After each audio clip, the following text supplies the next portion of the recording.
नमस्कार दर्शक बंधु मु आज एही वीडियो रे आपण माननकु कहिबाकू जाउछि कखारु बॉडी किपरि प्रस्तुत करंती। जदि आपण माने केही चैनल रे नुआ थांती चैनल को सब्सक्राइब करंतु एवं पाखरे आसुथिबा बेल आइकन टी ऊपरे प्रेस करी पुनी ऑल नोटिफिकेशंस ऊपरे क्लिक कर दियंतु। ताहेले एमिति जहा भी किछि नुआ नुआ रोसई संबंधी वीडियो अपलोड करिबी सर्वप्रथमे आपण माने देखिबाकू पाई परिबे। चैनल को यथेष्ट मात्रा रे लाइक शेयर करबा को मध्य भूलिबेनी।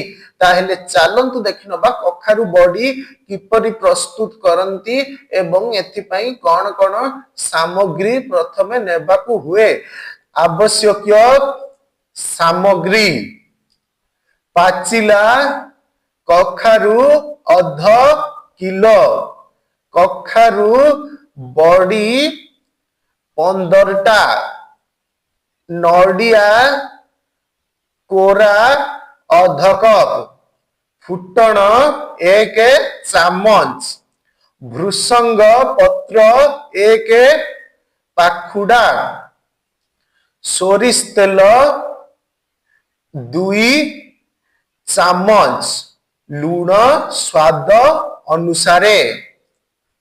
प्रस्तुति प्रणाली कखारु चोपा छड़ाई छोट करी काटी धोई रखंतु।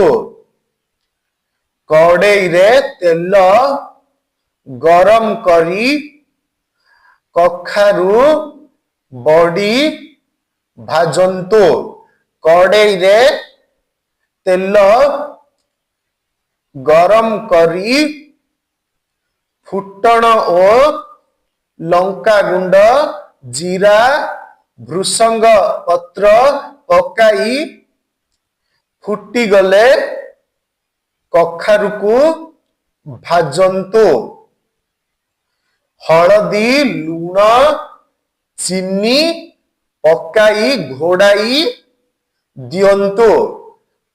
कखारु टिके सिझी गले बॉडी गुंड पकाई सेथिरे कइया रस पकाई दियंतु।